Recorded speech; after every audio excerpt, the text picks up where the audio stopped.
안녕하세요. 반갑습니다. 비트코인 뉴스 팡입니다. 2019년 10월 10일 비트코인 뉴스 전해드리도록 하겠습니다. 여러분들 도움이 되시다면 좋아요, 구독, 댓글 달아주시면 감사하겠고요. 투자에 관련된 정보들 참고사항일 뿐이고 좋으니 아니니 투자하실 땐 여러분들 스스로 꼭 판단하시고 결정하시길 바라겠습니다. 자, 금일 비트코인 반등, 이제 급등이 나왔다고 기사가 나오고 있는데요. 비트코인 8,500달러 저항선을 돌파했습니다. 그래서 이제 고래가 움직였나, 급등 이유와 향후 전망에 대해서 여러 가지 분석들이 나왔는데 그 부분에 대해서 같이 한번 살펴보도록 하겠습니다. 자, 우선은 비트코인이 현재 8,600달러 선까지 상승을 했죠. 그래서 상승세가 꽤 나왔는데 지금 아슬아슬한 그 구간에서 이제 확실한 좀 상승세가 나옴으로써 조금 더 안정화됐다라고도 볼 수 있는데요.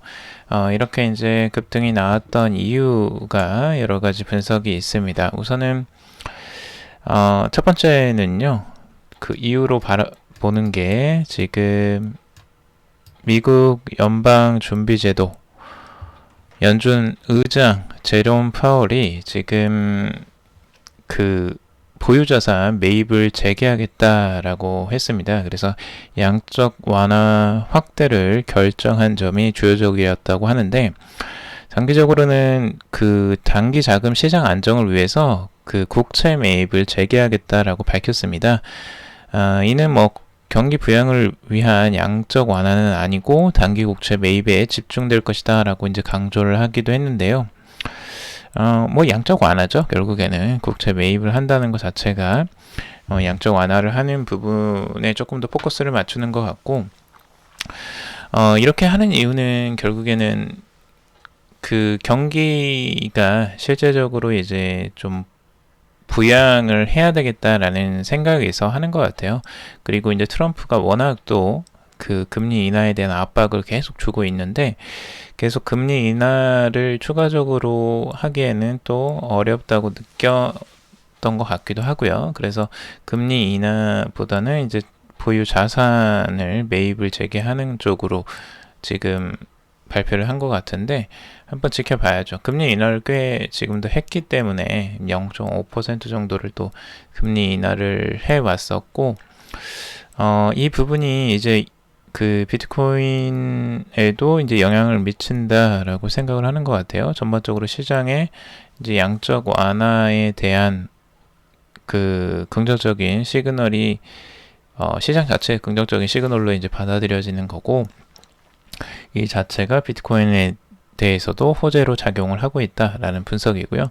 두 번째는 UN 아동 기금이 비트코인과 이더리움으로 기부할 수 있는 펀딩을 시작할 것이라는 발표도 나왔습니다. 그래서 UN 아동 기금이 그 암호화폐를 사용한다는 거죠. 결국에는. 그래서 지금 기부금들도 많이들 암호화폐를 이제 사용하기 시작한다고 했는데, 실제적으로 이제 유니세프에서 비트코인과 이더리움으로 기부할 수 있는 방법이 생김으로써 실제적인 활용도가 이제 그 더 넓어져 가는, 확장되어 가는 그 부분이 이제 긍정적인 시그널로 받아들이고 있는 것을 보여집니다. 우선 뭐 긍정적인 뉴스는 이 두 가지 정도에서 보고 있어요. 근데 이게 이제 직접적인 원인이 됐을까 하는 부분이죠. 아무래도 지금 이제 상승하니까 현재 지금 이슈가 되는 뉴스들을 좀 가져온 게 아닐까라는 그런 생각이 오히려 좀 더 크게 듭니다. 자, 그리고 지금 비트코인의 가격 전망들도 여러 가지가 있는데요. 향후 전망이 어떻게 될 것인가? 코인데스크 같은 경우는 비트코인의 상대 강도 지수와 이동평균 수렴 발산 지수, 맥디죠. 그 주요 단기 기술 지표가 강세 신호를 보내고 있다. 그래서 비트코인의 가격은 200일 이동평균선을 돌파할 가능성이 높다라고 분석을 하고 있고요. 만약 비트코인이 200일 이동평균선을 넘으면 다음 저항선은 8,800달러, 그리고 다음은 9,000달러가 9,000달러가 될 것이다 라고 전망을 하고 있습니다. 그리고 뭐 비트코인이 7,763달러 이하로 하락할 경우엔 단기 강세 전망은 무효화될 것이다 라고 분석을 하기도 했죠. 자, 그리고 코인니스트 리서치 창업자인 루크 마틴은 비트코인이 8,300달러 이상에서 마감할 수 있다라고 했고요. 이 강세 모멘텀이 비트코인을 8,700에서 9,000달러까지 끌어올릴 것이다 라고 예상을 하기도 했습니다. 그래서 어느 정도 지금 루크 마틴의 지금 분석대로 흘러가는 부분도 있긴 하죠. 그래서 상승세가 추가적으로 나온다면 앞으로 이제 8,000 지금 500에서 600달러 선을 가고 있는데 700까지도 이걸 뚫고 올라간다면 가능성이 있겠죠. 지금 비트코인이 참 공교롭게도 정확하게 200일 이동평균선에 딱 걸쳤습니다. 그래서 지금 살짝 깼다가 다시 또 내려왔는데 지금 딱 이동평균선 아래에 있죠. 200일 이동평균선을 지금 저항선을 맞았던 구간이 다시 또 저항을 맞고 있는 구간이라고 볼 수 있습니다. 굉장히 강력한 저항선인데요. 이 저항선을 과연 뚫고 갈 수 있는 힘을 발휘할 수 있을지, 지금의 거래량으로서는 조금 더 거래량이 터져주고 여기를 강하게 돌파를 해줘야지만 확실하게 상향으로 이 방향을 바꿨다라고 할 수가 있고, 그리고 추가적으로 지금 바라보는 9,300달러 선, 9,000달러에서 9,300달러 선이 또 중요한 저항선으로 지금 자리 잡고 있는데, 거기까지는 이걸 돌파하면 상승할 가능성, 위에 지금 걸리는 게 거의 없기 때문에 거기까지 갈 가능성들이 꽤 높아 보입니다.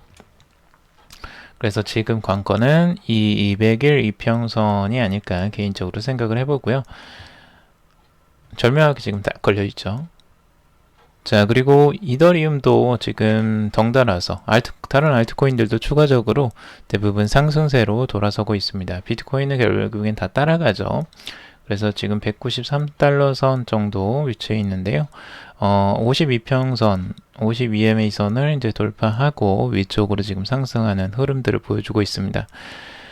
긍정적으로 보여지고요. 지금 비트코인이 상승만 추가적으로 위쪽에서만 놀아준다면 알트코인들도 다시 제자리를 찾는 구간이 되지 않을까 개인적으로 생각이 듭니다. 자, 그리고 다행히도 XRP도 상승세를 계속 이어가고 있고 이평선을 돌파하면서 추가적으로 상승하는 흐름들 나오고 있습니다. 0.281달러까지 지금 상승을 하고 있고요. 추세적으로는 하향세를 이제 벗어나서 추가적으로 다시 안정세로 넘어오는 구간입니다. 그래서 가격 안정성으로 봐서는 굉장히 조금 다행이다라는 구간이고요. 위쪽으로 지금도 조금 더 상승을 해주면 방향성이 조금 더 달라질 가능성들이 나올 수 있을 것 같습니다. 자, 그리고 지금 제이콥 캠펠드의 분석을 가져왔는데요. 지금 알트코인과 이제 비트코인의 점유율에 대한 분석입니다. 비트코인의 점유율 차트인데요. 전체적으로 알트코인들의 시즌이 언제 시작되었느냐를 이제 분석을 한 내용이에요. 그래서 지금 현재 그 알트코인을 숏해야 될 곳과 그리고 알트 시즌이 시작되는 구간들을 이제 보는 건데, 마이너 알트 시즌이라고 해서 지금 현재는 마이너 알트 시즌이라고 어느 정도 보고 있는 분석입니다. 이게 알트 시즌이 한 번씩 도래했던 구간들이 있는데요. 지금 72% 정도, 비트코인이 72% 정도의 점유율을 보였던 구간에서 그 알트 시즌이 예전에 나왔었다는 거죠. 지금 2017년도 정도 되겠네요. 그리고 추가적으로 알트 시즌이 나왔던 구간은 이제 64 정도 됐나요? 이 구간 정도가 이제 저항선을 맞고 급격하게 비트코인의 점유율이 떨어지고 알트코인의 점유율이 엄청나게 높아졌던, 비트코인의 점유율이 떨어지면 알트코인은 당연히 또 높아지는 겁니다. 이걸 반대로 생각하시면 돼요. 그래서 급격하게 비트코인의 점유율이 떨어지고 알트코인의 점유율은 급격하게 올라갔던, 이게 진짜 알트 시즌이었죠. 그리고 마이너 알트 시즌, 이제 작은 알트 시즌이 여기도 있었고 여기도 있었고, 그리고 추가적으로 지금도 이제 마이너 알트 시즌이다 라고 분석을 하고 있죠. 그래서 추가적으로 지금 트렌드 라인을 좀 그리면서 보고 있는데요. 현재 여기에서 지금 숏 알트, 그러니까 알트를 팔아야 될 때 구간이었다라고 이제 분석을 하고 있어요. 이때를 기준으로 해서 급격하게 비트코인의 점유율은 올라가고 알트코인의 점유율은 떨어지는 그 구간이었던 시즌이고요. 이었고요. 그리고 여기 64% 정도가 되는 이 구간, 여기가 이제 트렌드 라인에 딱 걸리는 구간인데, 그래서 이 구간이 알트를 팔아야 되는 데냐, 아니면 정말 이제 알트 시즌이 제대로 돌아오는 구간이냐 하는 그 기점이라고 보고 있어요. 제이콥 캔필드는. 그래서 64% 정도가 되는 이 구간이 왔을 때 과연 비트코인이 더 추가적으로 하락하게 되면 진짜 알트코인 시즌이 되는 거고요. 그게 아니고 여기를 지지받고 다시 올라가면 알트코인은 다시 힘을 잃어버리는 구간이 될 수도 있는 중요한 구간이다라고 여기 제이콥 캔필드는 지금 분석을 하고 있습니다. 알트코인 점유율 차트로 제가 다시 한번 가져와 봤는데요. 전체적으로는 지금 바닥을 지나서 오히려 반등세를 지금 보여주는 흐름이죠. 그래서 33.4% 정도까지 점유율이 상승하는 구간입니다. 지금 이 저점, 이 저항선에 지금 부딪혀 있는 구간인데, 이 구간을 다시 뚫고 올라갈 수 있을지 한번 중요하게 또 살펴봐야 될 구간이라고 할 수 있습니다. 지금 전체적인 분위기는 나쁘지는 않아요. 알트코인 자체가 전체적으로 점유율은 계속 높아져 가는 추세로 바뀌어가고 있기 때문에 이 추세가 이어진다면 알트코인들의 추가적인 상승 가능성들도 염두를 해두고 볼만합니다. 자, 그리고 비트코인에 대한 분석 전망인데요. 전체적으로 지금 바라보는 구간들이 몇 가지가 있습니다. 우선 4시간 봉으로 4시간 차트로 봤을 때 여기에 이제 저항선에 맞닥뜨려 있습니다. 지금 8,500달러 선을 저항선으로 바라보고 있고, 이 저항선에 부딪히게 되면 추가적인 하락 7,800달러까지 다시 하락을 하거나, 아니면 이 저항선을 다시 깨고 올라가게 된다면 이 9,300달러 선, 200MA 선, 202평선입니다. 이건 4시간 봉으로 본 거고요.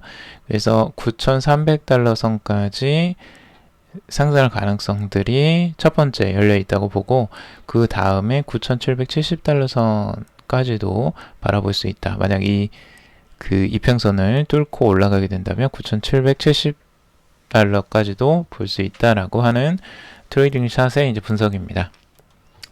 그리고 RSI도 뭐 기존에 지금 이 과매수 국면까지 이제 진입을 하는 초기 단계인데요. 과매수, 과매도 국면에 이제 진입하면 추가적인 더 상승세가 나온다라는 분석이에요. 그래서 과매도 국면에서도 추가적으로 이렇게 하락을 했었기 때문에 과매수 국면에서도 추가적인 상승세가 더 나오고 고점을 찍고 내려오는 그 시점이 되지 않을까. 그래서 여기서 추가적인 상승세 나오면 이 과매수 국면으로 다시 진입을 할 수 있겠죠. 자, 그리고 미국의 증권거래위원회가 비트와이즈 비트코인 ETF 제안을 거절했다라는 소식입니다. 미국 증권거래위원회 암호화폐 전문 투자기관인 비트와이즈의 최신 비트코인 상장지수 펀드 제안을 거절했다라는 소식인데요. 이거는 뭐 우리가 이미 어느 정도 예견을 했던 부분이죠. 근데 이게 이제 비트코인의 악재가 될 것이냐 하는 부분인데요. 이건 악재가 될 수가 없습니다. 제가 보기에는. 왜냐하면 너무 자주 거절을 당해왔고, 지금은 그냥 그냥 당연히 ETF 제안은 거절은 당연한 것이다 라고 대부분이 생각을 하고 있어요. 실제적으로 이걸 승인할 확률은 굉장히 낮다고 보고 있고, 미국 정부 법률 변호사 제이크 체르빈스키 같은 경우는 ETF를 승인할 확률이 0.01%라고 했습니다. SEC가 승인할 확률이. 결국에는 그 정도로 희박한 그 과정이었고, 이 자체의 기대치가 워낙 낮았습니다. 그래서 이 비트코인의 가격은 영향은 굉장히 미미한 수준이 될 수밖에 없을 것으로 보여졌죠. 그래서 실제적으로 비트코인에 영향을 주지 못했죠. 오히려 상승을 하는 흐름들이 나왔으니까요. 반대로 움직였습니다. 이거랑. 그래서 앞으로 지금 ETF 승인 가지고 이야기들이 나올 수는 있겠지만, 이게 확실하게 터져주는 경우가 정말 ETF 이제 승인이 날 경우, 그때만 이게 이슈화가 될 것 같아요. ETF 먹고 제안을 했다, 제안을 거절당했다, 이거는 거의 이제 이슈화가 되지 않습니다. 이거는 거의 큰 뉴스가 아니에요. 왜냐하면 너무 자주 나왔던 뉴스고 이게 너무 반복되었던 뉴스이기 때문에 이 반복적인 패턴이 깨지는 그 순간이 이제 이슈화가 되는 거죠. 그래서 그 순간이 중요한 거지. 그러니까 깜짝으로 ETF 승인이 갑자기 팍 났다. 그러면 이제 그때 좀 호재 뉴스가 될 수 있을 가능성들이 생길 수 있겠죠. 자, 그리고 알트코인 시총 점유율이 증가하고 있다라는 뉴스입니다. 실제 이더리움, 리플, 이오스 등 주요 암호화폐 아까 말씀드린 것처럼 계속 그 점유율이 상승을 하고 있고요. 거기에 대해서 뭐 여러 가지 알트코인에 대한 이슈들이 나오고 있는데요. 알트코인 이더리움이 지금 그 코인데스크의 기사에서 뭐 스캠이냐 아니냐 뭐 이런 기사들이 나왔습니다. 근데 이제 이 부분에 대해서 그 비탈릭 부테린 같은 경우 이더리움의 이제 창시자죠. 비탈릭은 이제 매우 불공평한 기사다. 제목에서부터 이더리움 2.0이 스캠일 수 있다고 암시하는 것은 지난 몇 년 수십 명 개발자의 노고를 부정한 셈이다 라고 이야기를 했습니다. 그러면서 이제 세레니티 2.0 이더리움 2.0이죠. 이더리움 2.0 출시는 몇 달 남지 않았다 라고 이야기를 하고 있습니다. 실제 나오면 알겠죠. 이거에 대해서 뭐 알가불가 하는 것들 자체가 별로 큰 의미가 없어 보이고요. 그리고 리플의 이제 브래드 게링하우스도 인터뷰를 했는데 지금 비트코인은 소액 전자결제를 사용하기 적합하지 않다. 소액 전자결제에는 국제 송금에 최적화된 토큰 XRP가 적합하다 라고 이야기를 하고 있고요. 또 이날 그는 페이스북의 암호화폐 프로젝트 리브라는 2022년 말까지 정식 출시되지 못할 것이다. 페이스북이 직면한 규제 문제는 상당한 수준이다 라고 분석을 하고 있죠. 뭐 그거는 브래드 게링하우스의 또 바람이기도 할 것 같아요. 제가 봐서는 그렇게 됐으면 좋겠다 라는 이야기인 것 같기도 하고요. 그리고 시가총액 5위 스테이블코인 테더는 1.01달러에 거래가 되고 있다라고 하는데요. 가버거박스 바네크 디지털 자산 전략 총괄은 이날 트위터를 통해서 테더, 비트파이넥스의 노고와 혁신을 무너뜨리는 미디어, 무지한 변호사에 지쳤다. 테더, 비트파이넥스는 다른 이들이 제공하지 못한 암호화폐 서비스를 만들었다. 마녀 사냥을 중단하고 혁신을 보호하라 라고 이야기를 하고 있습니다. 그래서 비트파이넥스와 테더가 시장을 조작해 피해액이 최대 1.4조의 달러에 이른다는 주장하는 새로운 집단 소송이 제기된 바도 있는데요. 이 부분에 대해 이제 반박을 하는 것 같습니다. 그리고 라이트코인 재단의 공동 창시자인 왕신 씨는 이날 자신의 트위터를 통해서 라이트코인 최신 버전 0.18의 출시가 임박했다라는 소식들도 내놓고 있습니다.